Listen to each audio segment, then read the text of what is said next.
2024 के लोकसभा चुनाव में मोदी जी ने नारा दिया था अब की बार 400 पार। उनका दावा था कि भारतीय जनता पार्टी 400 सीटें लेकर आएगी और मीडिया ने उनका पूरा सहयोग किया। और मीडिया हर सर्वेक्षण में, हर ओपिनियन पोल में एनडीए को 400 सीट देता रहा। उत्तर प्रदेश में समाजवादी पार्टी प्रमुख विपक्षी दल थी, तो मीडिया अपने सर्वेक्षण में हमें 4, 5, 6 सीट देता था और भारतीय जनता पार्टी को 74, 75, 76 सीट देता था। जब रिजल्ट आए तो हमारी 37 सीटें आई, कांग्रेस की हमारे साथ गठबंधन में थी 6 सीटें आई, हमारी दोनों पार्टियों की मिलकर 43 सीटें आई और भारतीय जनता पार्टी 33 पर रुक गई, यानी हमसे 10 सीट पीछे रही। तो मीडिया ने कहना शुरू किया, जो बीजेपी समर्थक मीडिया है और बीजेपी के लोगों ने कहना शुरू किया कि समाजवादी पार्टी ने और इंडिया गठबंधन ने जनता को संविधान की रक्षा का नाम लेकर गुमराह किया कि अगर मोदी जी की 400 सीट आ गई तो ये संविधान बदल देंगे। इन्होंने झूठ बोला। यद्यपि संविधान बदलने की बात सबसे पहले भारतीय जनता पार्टी के सांसद लल्लू सिंह ने कही थी, जो अयोध्या से सांसद थे, और वो अपनी सीट भी हार गए। वहाँ समाजवादी पार्टी के प्रत्याशी जीते। तो भारतीय जनता पार्टी के कई अन्य नेताओं ने भी ये कहा था कि हमें 400 सीट इसलिए चाहिए कि हम संविधान में परिवर्तन करना चाहते हैं। लेकिन जो गोदी मीडिया है, जो बीजेपी समर्थक मीडिया है, वो सच्चाई मानने को तैयार होता नहीं है। वो लगातार ये कहता रहता है, आज तक भी कहता है कि इंडिया गठबंधन ने लोगों को गुमराह किया संविधान बदलने की मांग करके। लेकिन सच्चाई ये है कि संविधान के प्रति भारतीय जनता पार्टी और आरएसएस की आस्था कभी भी नहीं रही, संविधान के निर्माण के दिन से लेकर आज तक। और वो मजबूर हैं, क्योंकि संविधान हमारा इतना अच्छा है, इतना सुंदर है कि उसमें कोई तानाशाह इसे अपनी मर्जी से बदल नहीं सकता। संविधान में परिवर्तन करने के लिए 2/3 सीटें चाहिए और वो इनके पास हुई नहीं कभी। लेकिन संविधान के जो मुख्य प्रावधान हैं उन्हें ये व्यवहारिक रूप से अभी भी उनका उल्लंघन करते रहते हैं। मैं अन्य बातों पर न जाकर, कि फिर लंबा वीडियो हो जाएगा, केवल सामाजिक न्याय के मुद्दे पर बात करना चाहूँगा। हमारे संविधान का अनुच्छेद 339, 340 ये प्रावधान करते हैं कि SC, ST और OBC को आरक्षण देकर, विशेष अवसर देकर बराबरी में लाने का कार्य किया जाएगा। सामाजिक न्याय की अवधारणा आती है सामाजिक अन्याय से, क्योंकि इस देश में सामंतवादी व्यवस्था के तहत, जातिवादी व्यवस्था के तहत, मनुवादी व्यवस्था के तहत, वर्ण व्यवस्था के तहत ऊंच नीच की व्यवस्था रही है। जातियों के आधार पर लोगों को पेशे तय किए गए हैं और उन्हें अन्य पेशे करने से रोका गया है। ज्ञान और धन से वंचित किया गया है, सत्ता से वंचित किया गया है, सम्मान से वंचित किया गया है। कुछ जाति के आधार पर कुछ लोगों के ऊपर ये पाबंदी लगाएगी कि आपको शिक्षा का अधिकार नहीं है, धन इकट्ठा करने का अधिकार नहीं है, अच्छे कपड़े पहनने का अधिकार नहीं है, नए बर्तन में खाना खाने का अधिकार नहीं है, पक्के मकान में रहने का अधिकार नहीं है, हमारे बराबर में बैठने का अधिकार नहीं है, उच्च पदों पर बैठने का अधिकार नहीं है। और ये हजारों साल तक ऐसी व्यवस्था चली, तो उस व्यवस्था के कारण समाज में ऊंच नीच हो गई। जब देश आज़ाद हुआ तो देश के नेताओं ने और विद्वानों ने, और जिनमें प्रमुख भूमिका बाबा साहब डॉक्टर भीमराव अम्बेडकर की थी, उन्होंने तय किया कि इस ऊंच नीच की व्यवस्था को ख़त्म करने के लिए हम ऐसे प्रावधान करेंगे जिससे देश के नागरिक सब खुद को सम्मानित महसूस करें और सब इस देश को अपना देश महसूस करें। इसलिए विशेष अवसर की योजना, ये आरक्षण की व्यवस्था बनाई गई। ये किसी को कमज़ोर करने के लिए या किसी के हक छीनने के लिए नहीं है। ये जो व्यवस्था के तहत कमज़ोर हो गए हैं, जिनके हक छीने गए हैं, उन्हें बराबरी में लाने के लिए है। तो 3 कैटेगरी बनाई गई, अनुसूचित जाति, अनुसूचित जनजाति और अन्य पिछड़ा वर्ग, SC, ST और OBC, और इनके लिए आरक्षण के प्रावधान किए गए। बाद में भारतीय जनता पार्टी की सरकार ने 2019 में, माननीय मोदी जी ने, जो बाकी गैर आरक्षित वर्ग थे, जिन्हें सामान्य श्रेणी कहते हैं, उनमें भी एक EWS की श्रेणी बना दी और उन्हें 10% आरक्षण दिया। आर्थिक कमजोरी वर्ग घोषित करके, EWS इकोनॉमिक वीकर सेक्शन, आर्थिक कमज़ोर वर्ग आर्थिक रूप से। तो उस पर सवाल उठते हैं, वो अलग बात है, लेकिन मैं केवल ये बताना चाह रहा हूँ कि चौथी कैटेगरी ये बनी। और 5वीं कैटेगरी अब ये तय होने जा रही है, जो कानून संसद से पास हो चुका है, कि महिलाओं के लिए भी 33% आरक्षण की व्यवस्था की जाएगी।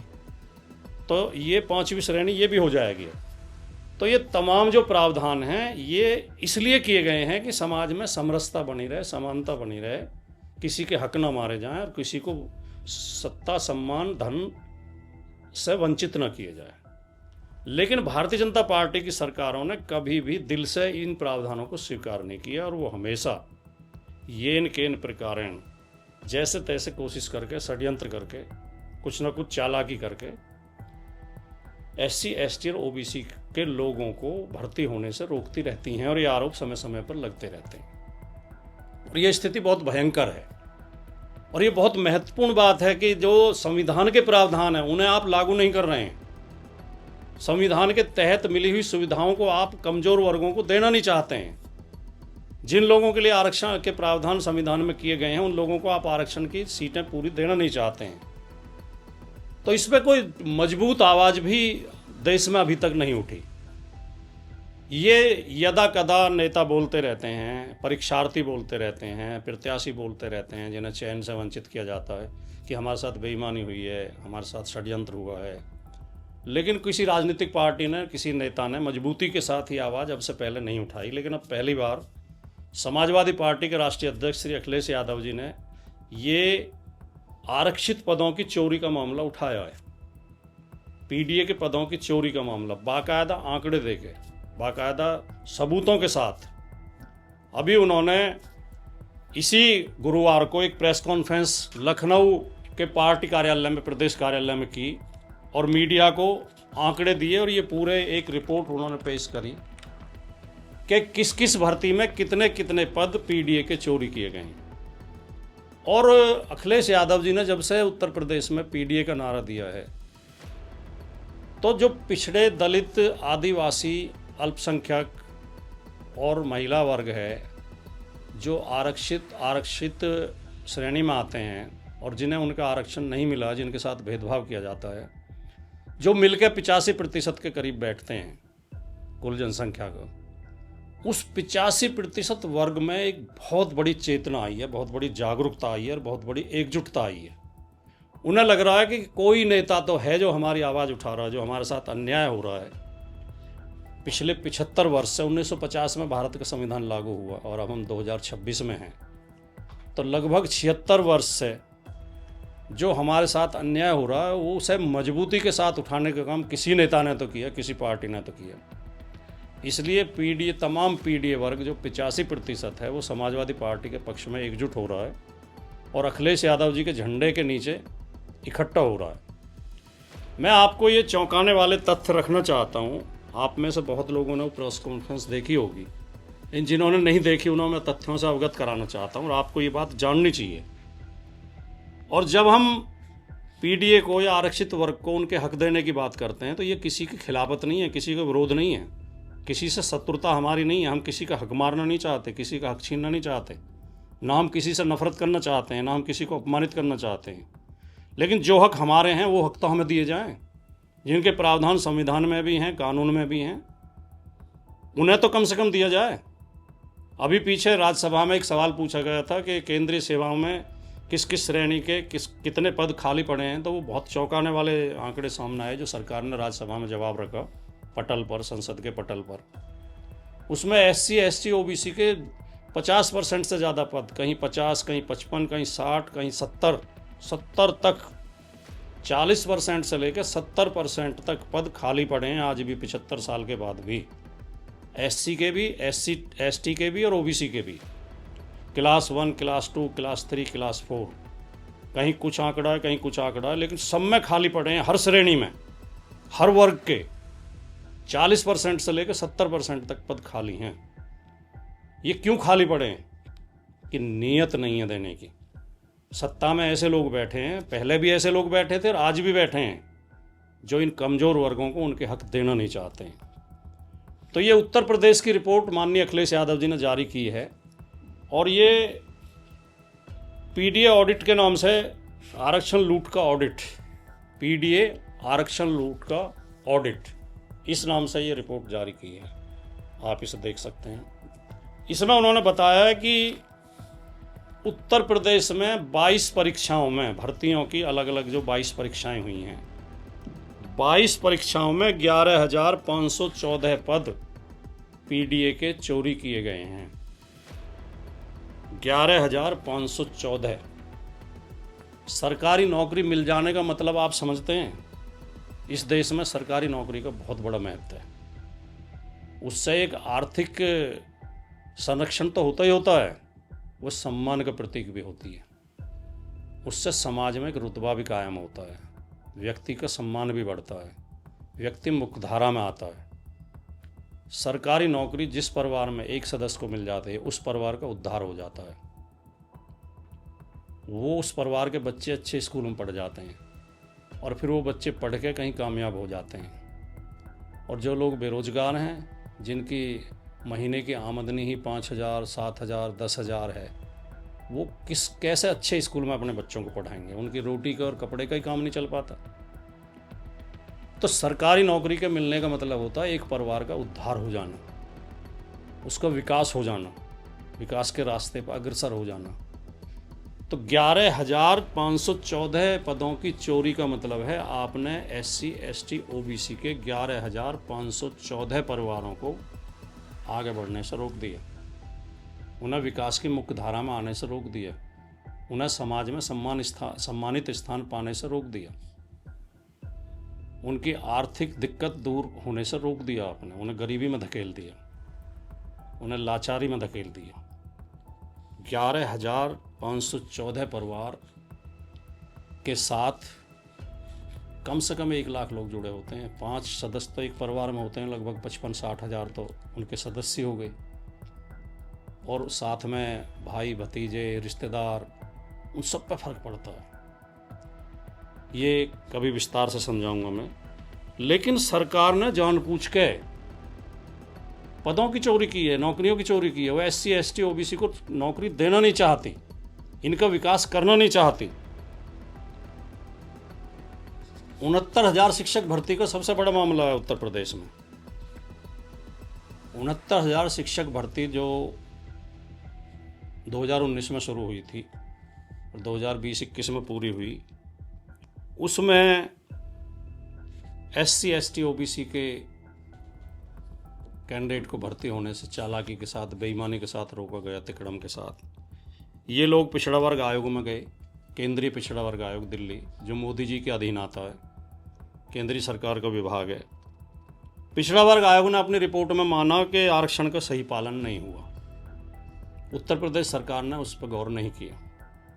फिर ये लोग हाई कोर्ट गए, जो प्रत्याशी थे।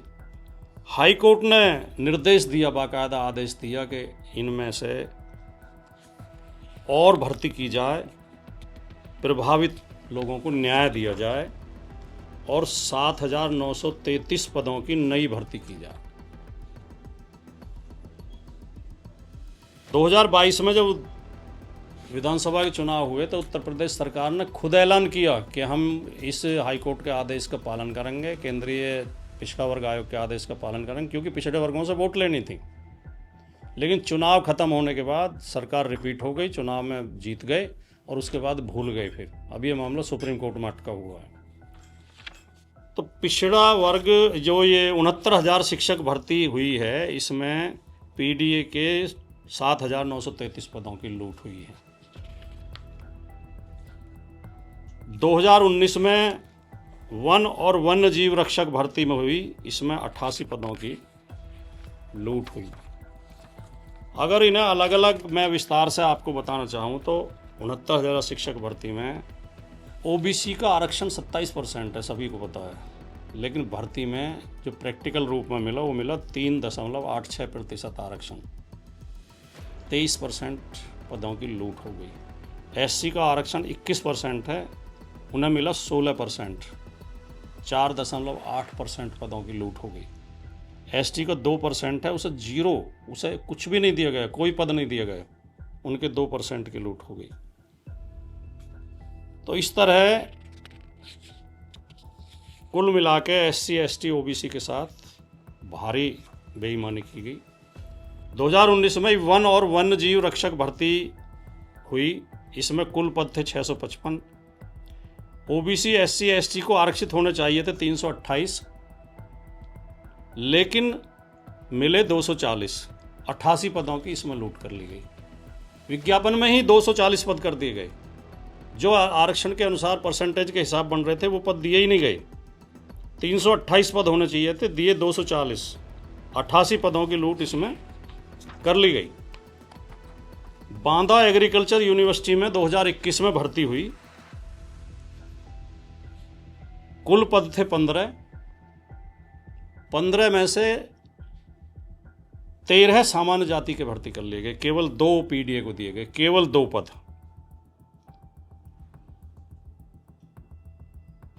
जबकि बनते थे 7। 5 पदों की लूट कर ली गई। और इसमें कमाल ये हुआ कि 15 पदों में से जो 13 जनरल कास्ट लिए गए उनमें भी 11 मुख्यमंत्री जी की जाति के लोग थे और 2 अन्य जनरल कैटेगरी से लिए गए। इस तरह की लूट, इस तरह की बेईमानी उत्तर प्रदेश की भर्तियों में चल रही है आमतौर पर। 2021 में एडेड जूनियर हाई स्कूल की भर्ती हुई हेडमास्टर की। हेडमास्टर में पीडीए ओबीसी एससी एसटी के आरक्षित होने चाहिए थे 127 पद आरक्षण के अनुसार, आरक्षण की सूची के अनुसार। 0, एक भी पद नहीं दिया। 127 के 27 जनरल भर्ती कर लिए गए। सॉरी, 253 के 253 जनरल भर्ती कर लिए गए। 127 पद एससी एसटी ओबीसी के चोरी कर लिए गए। इसी में एडेड जूनियर हाई स्कूल में असिस्टेंट टीचर की भर्ती में 1262 पद थे। पीडीए के पद होने चाहिए थे 631, दिए 211।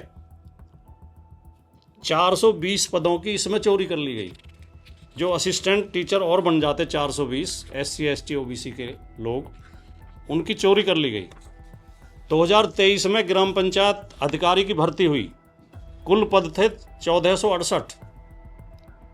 पीडीए ओबीसी एससी एसटी के लिए आरक्षित होने चाहिए थे 734, दिए 502। 232 पदों की चोरी कर ली गई। जो एससी एसटी ओबीसी के 232 लोग और पंचायत अधिकारी बन सकते थे, उन्हें बनने से वंचित कर दिए गए। 2023 में नेत्र परीक्षण अधिकारी की भर्ती हुई। कुल पद थे 157। पीडीए के लिए आरक्षित होने चाहिए थे 79, दिए गए 32।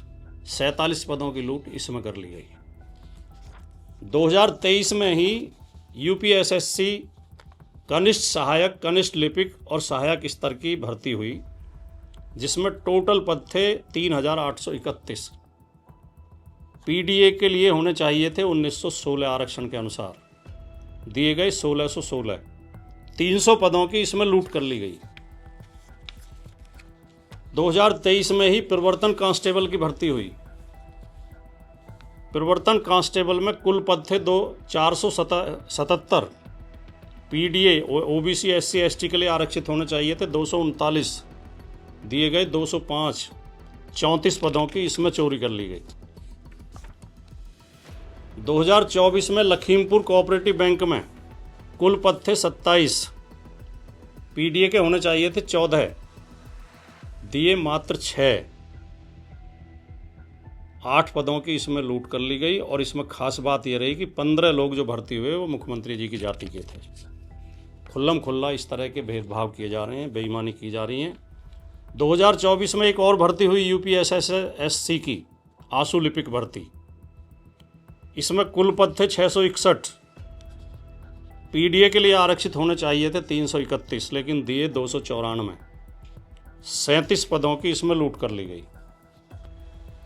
24 में ही एक दूसरी भर्ती हुई, कृषि प्राविधिक सहायक भर्ती। कुल पद थे 3446। पीडीए के लिए आरक्षित होने चाहिए थे 1723, लेकिन दिए गए 1289। इसमें 434 पदों की लूट कर ली गई, चोरी कर ली गई। 2025 में लेखपाल भर्ती हुई। लेखपाल भर्ती का जो विज्ञापन दिया गया, कुल पद थे इसमें 7994। पीडीए के लिए ओबीसी एससी एसटी के लिए होने चाहिए थे 3997, लेकिन दिए गए 3037। 960 पदों की लूट इसमें कर ली गई। जब इसका श्री अखिलेश यादव जी ने प्रेस कॉन्फ्रेंस करके इसका विरोध किया तो तब इसका संशोधित विज्ञापन जारी किया गया और जिसमें पूरे पद किए गए विरोध के बाद। 2025 में ही स्वास्थ्य शिक्षा अधिकारी की भर्ती हुई। स्वास्थ्य शिक्षा अधिकारी में पूरे कुल पद थे 221, पीडीए के होने चाहिए 111, दिए गए 55 पदों की इसमें चोरी कर ली गई। पशु चिकित्सक भर्ती थी 2025 में, इसमें कुल पद थे 404, पीडीए को मिलने चाहिए 210, दिए गए 121, 81 पदों की चोरी इसमें कर ली गई। चिकित्सा अधिकारी आयुर्वेद 2025, कुल पद 168, पीडीए को मिलने चाहिए थे 84, दिए गए 30, 54 पदों की चोरी इसमें कर ली गई। 2025 में ही चिकित्सा अधिकारी होम्योपैथिक, कुल पद 7, पीडीए के लिए आरक्षित होने चाहिए 3, दिया 1, 2 पदों की चोरी इसमें कर ली गई। यूपीएसएससी अमीन नीलामकर्ता की भर्ती, कुल पद थे 323, पीडीए के लिए होने चाहिए थे 161, दिए गए 142, 19 पदों की चोरी इसमें कर ली गई। लिपिक सहटंकक भर्ती 2026, कुल पद 229, पीडीए के लिए होने चाहिए 115, दिए गए 106, 9 पदों की चोरी इसमें कर ली गई। सहायक कोषागार लेखाकार भर्ती 2026, कुल पद 548, पीडीए के लिए होने चाहिए 274, दिए गए 216, 28 पदों की चोरी इसमें कर ली गई। सहायक चकबंदी अधिकारी 2026, कुल पद 168, पीडीए के लिए होने चाहिए 84, दिए गए 74, 10 पदों की चोरी इसमें कर ली गई। अधिशासी अधिकारी भर्ती 2026, कुल पद 238, पीडीए के लिए होने चाहिए 119, दिए गए 106, 13 पदों की चोरी इसमें कर ली गई। कृषि प्राविधिक सहायक भर्ती, कुल पद 2759, पीडीए के पद होने चाहिए 1380, दिए गए 792, 588 पदों की चोरी इसमें सीधे सीधे कर ली गई। ये कुल मिलाकर 22 परीक्षाओं में 11,514 पद चोरी किए गए उत्तर प्रदेश सरकार के द्वारा, योगी आदित्यनाथ जी के द्वारा। क्या ये संविधान का सरासर उल्लंघन नहीं है? क्या ये सामाजिक न्याय की लड़ाई को कमज़ोर करना नहीं है? क्या ये पिछड़े दलित आदिवासी समाज के साथ अन्याय नहीं है? हिंदुत्व की बात करने वाले, हिंदुत्व के हाईवे पर दौड़ने वाले बताएंगे कि क्या ये पिछड़े दलित आदिवासी हिंदू नहीं है? बटेंगे तो कटेंगे का नारा देने वाले क्या ये बताएंगे कि बांट आप रहे हो या हम बांट रहे हैं? आप लोगों की नौकरी चोरी कर रहे हो। आप इतनी नफरत करते हो पिछड़े दलित आदिवासी समाज से कि उनकी किसी भी भर्ती में नौकरी पूरी नहीं दे रहे हो। तो बांटने का काम आप कर रहे हो या कौन कर रहा है? तो बांटते आप हो और लोग आवाज़ उठाएं तो फिर काटते भी आप हो, फिर मुकदमा दर्ज करके जेल भेजते हो, उत्पीड़न करते हो, घरों पर बुलडोजर चलाते हो। ये लोकतांत्रिक शासन नहीं है, ये तानाशाही है। इस आवाज़ को सुनिए और सुधर जाइए। और पीडीए समाज से मेरी अपील है कि आप भी स्थिति को समझो। आपको हिंदुत्व का लॉलीपॉप दे के और मुसलमान के खिलाफ नफरत फैला के आपके बच्चों की भविष्य की चोरी की जा रही है, आपके बच्चों का भविष्य खराब किया जा रहा है। श्री अखिलेश यादव जी और समाजवादी पार्टी के झंडे के नीचे आओ, तमाम पीडीए इकट्ठा हो और 2027 में आरक्षण चोरों को सबक सिखाओ। धन्यवाद। जय हिंद, जय समाजवाद।